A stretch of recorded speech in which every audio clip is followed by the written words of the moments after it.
Programang ito ay rated SPG, striktong patnubay at gabay ng magulang ang kailangan. Tuluyan na ngang humaba ang sungay ni David, pati si Ramon ay susuwagin niya na rin.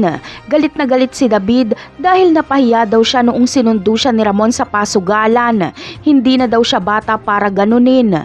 Pero ayon kay Ramon ay hindi nga bata si David, pero parang bata ito kung mag-isip dahil nagsusunog lang daw ito ng pera sa kasino hanggang sa humantong sa sakitan ang sagutan ni Ramon at David. Nakipagsapakan si David kay Ramon pero hindi man lang nakatama si David kaya inupakan siya ni Ramon at bagsak siya. Ayon kay Ramon ay ang tunay na Montenegro daw ay hindi umaasa sa swerte para magkapera. Kahit ganito ang nangyari ay hindi pa rin tumigil si David sa pagsusugal. Kinabukasan ay babalik siya sa kasino pero hindi na siya papapasukin doon dahil nagwawala siya kapag natatalo. Kaya naman, hahanap ng ibang pasugalan si David. Dito na siya mapapadpad sa pasugalan nila Tanggol. Mag-isa lang si David at hindi kasama si Bullet. Inutusan niya kasi si Bullet na tugisin ang Red Phoenix. Wala si Tanggol, kaya si Divina ang makakausap ni David.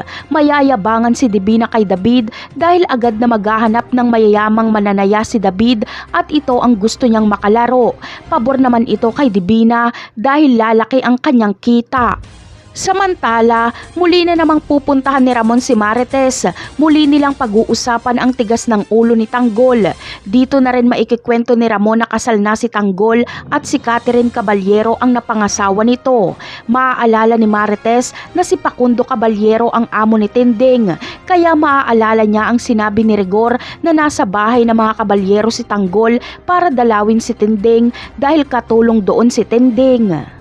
Malinaw na kay Marites na hindi nandoon si Tanggol para kay Tinding, bagkus ay para sa apo ni Facundo na si Catherine. Iniisip ni Marites na alam ni Tinding ang lahat ng pinagagagawa ni Tanggol, na asawa pala nito ay isang kabalyero pero hindi man lang sinabi sa kanya ni Tinding. Talaga nga namang sobrang layo na ng nararating ng kasinungalingan ni David. Nagkanda gulo-gulo na.